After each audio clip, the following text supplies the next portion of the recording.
Hello friend, welcome to तुल्य coaching.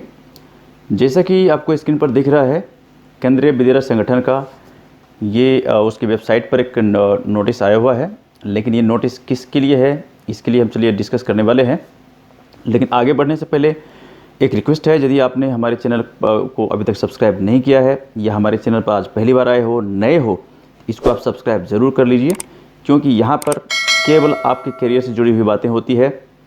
कुछ ऐसे अनाउंसमेंट की हम बात करते हैं, कुछ ऐसे वैकेंसी के बारे में बात करते हैं, कुछ ऐसे एग्ज़ाम के बारे में करते हैं, कुछ ऐसे रिजल्ट के बारे में बात करते हैं जो कि आपके लिए बहुत इंपॉर्टेंट है। यदि आप किसी टीचिंग ग्रुप के लिए जाना चाहते हैं, किसी कोई सरकारी जो टीचर है उसके लिए आप तैयारी करना चाहते हैं, तो इसके लिए क्या होता है, यहाँ पर ऑल इंडिया बेस पर हम लोग यहाँ वैकेंसी का ये हम अनाउंसमेंट करते हैं। जिस तरह से जैसी वेबसाइट से हम लोग उसको कलेक्ट करके ये जो हम लोग यहाँ से कोई वैकेंसी अनाउंसमेंट कराते हैं, तो ये 100% ऑथेंटिक होता है। और जिस किसी डिपार्टमेंट से ये अनाउंसमेंट होता है तो उसके वेबसाइट से ही लिया जाता है, और बल्कि आपके वेबसाइट को दिखाया भी जाता कि देखिए हमने कहाँ से ये अपडेट लिया है। ठीक है, तो बाकी आप हमारे चैनल को सब्सक्राइब कर लीजिए और अपने मोबाइल का नोटिफिकेशन बिल को ऑन करिए, ताकि हर अपडेट आपको लगातार यहाँ से मिलता रहे। और किसी भी वीडियो को जो आप यदि देख रहे हैं तो उसको पूरा देखिए, तभी आपको हर बात आपको समझ में आएगा। क्योंकि हमारी टीम के द्वारा जो भी वीडियो तैयार किया जाता है तो उसमें देखिए बहुत ही बारीकी से हर बात को रखा जाता है। फिर भी जहाँ पर ये बोला जाता है कि आप इसको ये बिल्कुल हमने बिल्कुल मेन पॉइंट डिस्कस किया, बाकी आप इसमें पढ़ लेना, तो देखिए आपको क्या करना है, नोटिस को अच्छी तरह से पढ़ना है। तो चलिए हम अब आगे करते हैं डिस्कस, इसमें क्या कुछ है। ये नोटिस आप देख सकते हैं यहाँ से। नोटिस का अनाउंसमेंट हुआ था, ये 28 दिसंबर को हुआ था 2020 को। और एक्चुअल में देखिए ये जो नोटिस मैं जिसके बारे में डिस्कस कर रहा हूँ, एक्चुअल में सेम नोटिस कई मैंने देखा चैनल पर इस तरह का आ रहा है कि केवीएस में वैकेंसी आ गया, नया वैकेंसी नहीं, गलत है। वो जो कुछ भी उस तरह से डिफरेंट जो चैनल पर मूव कर रहा है वो गलत है। एक्चुअल में ये वैकेंसी फ्रेश वैकेंसी नहीं है, बल्कि जो केवीएस ये केंद्रीय विद्यालय संगठन है, इसको क्या हुआ कि 5 डिफरेंट जोन में बांटा गया है, जिसको बोलते हैं हम ZIET, zonal institute of education and training.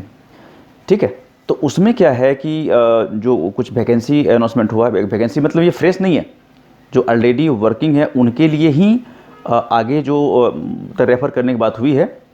और ये देखिए क्लियर लिखा हुआ भी है कि I am to refer to the subject cited above and request to you to recommend at least 2 names for each post as mentioned below in order to preference from your region to shortlist the candidates for posting at KVS ZIET। ZIET समझ गए आप? पूरे केंद्रीय विद्यालय संगठन को 5 different zone में बांटा गया है, जिसको बोलते हैं ZIET, zonal institute of education and training. ठीक है, as mentioned below, initially for a period of 1 year extendable up to 8 years. यानी कि शुरुआत में ये 1 ईयर के लिए है, लेकिन परफॉर्मेंस यदि अच्छा रहता कैंडिडेट का तो इसको 8 ईयर्स तक एक्सटेंड किया जा सकता है। ठीक है, क्लियर हो गया कि ये फ्रेश वैकेंसी नहीं है।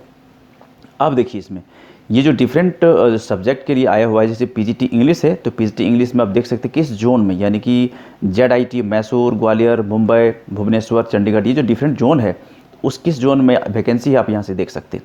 और उसके बाद जो यहाँ पर पे स्केल वगैरह है ये भी आप देख सकते हैं यहाँ से। तो पीजीटी इंग्लिश का है, PGT physics, PGT geography, PGT mathematics, और PGT economics, PGT commerce, PGT history, PGT chemistry, PGT Hindi. 10वां पॉइंट देखिए ये है पीजीटी बायोलॉजी। उसके बाद 11th जो पॉइंट है ये है HM। फिर 12th है आपका लाइब्रेरियन। ये डिफरेंट पोस्ट है, और ये जो किस जोन में यानी कि किस ZIT में कितना डिमांड है यहाँ देखिए ये भी मेंशन है। और जो टोटल जो आपका जो पोस्ट है ये है 27। ठीक है, और इसके लिए देखिए qualification of staff to be considered for posting. इस पोस्टिंग के लिए यानी कि पीजीटी पोस्टिंग के लिए जो क्वालिफिकेशन होना चाहिए आप यहाँ से देख सकते हैं। The post of PGTs sanctioned at ZIET are senior scale, hence the PGTs place currently in the BP, that is ये स्केल रहेगा 7th CPC पे matrix table level 10 will only be posted. The following are the essential qualification। ये आपका qualification आप देख सकते हैं। Minimum 55% marks in post graduation, must have attended minimum 3 in service course / workshop of not less then 3 days duration of which at least 1 as associate director / resource person। Working knowledge of MS word, MS excel and MS PowerPoint. Desirable qualification क्या होना चाहिए यहाँ पर देख सकते हैं, PhD, MPhil, या MEd, इसमें से डिजायरेबल है ये। उसके बाद excellent communication skill both in English and Hindi, knowledge of andragogy, उसके बाद knowledge of emerging areas in education, उसके बाद experience in writing reports, publications, training module, research, surveys, trained in training of trainers in the programme conducted at national international level. ये तो था PGT के लिए, जो पीजीटी के लिए क्वालिफिकेशन होना चाहिए ये था। अब हम चलते हैं लाइब्रेरियन के लिए, जो लाइब्रेरियन का पोस्ट है। एसेंशियल क्वालिफिकेशन देख सकते हैं आप, masters degree in library science.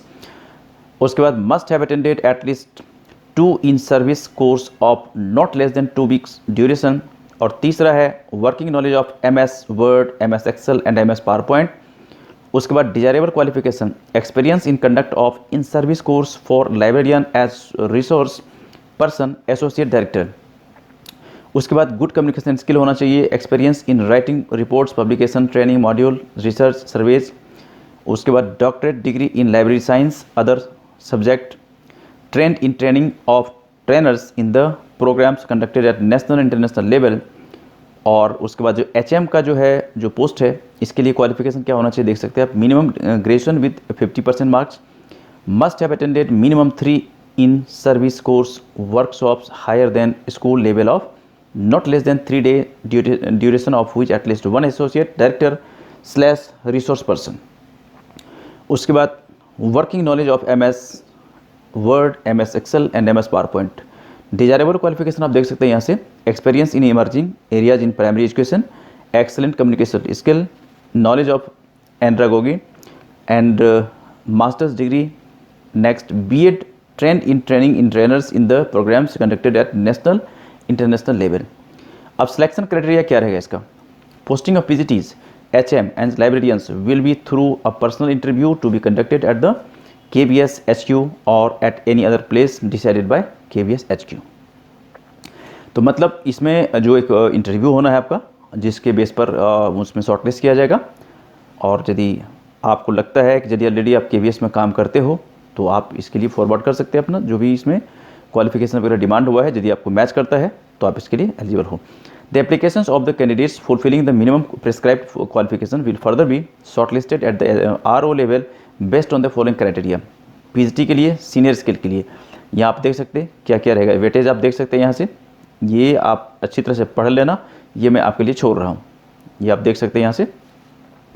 उसके बाद है each regional office will short list 2 candidates in the subject post having 4 और मोर वैकेंसीज एंड 1 कैंडिडेट फॉर 3 और फ्यूअर वैकेंसीज। यहाँ पर से आप देख सकते हैं सारा सब कुछ, ये अच्छी तरह से आप इसको रीड कर लेना। और उसके बाद देखिए कुछ और भी यहाँ पर जो है ना, प्रोफॉर्मा जो आपका यहाँ से इसमें इसको भर के भेजना है आपको, ये सारा अच्छी तरह से आप बिल्कुल नीट एंड क्लीन भेजिए। और उसके बाद ये आप देख सकते हैं ये सर्टिफिकेट जो है इसमें से क्या है, कैसे इसको भी भेजना है आपको।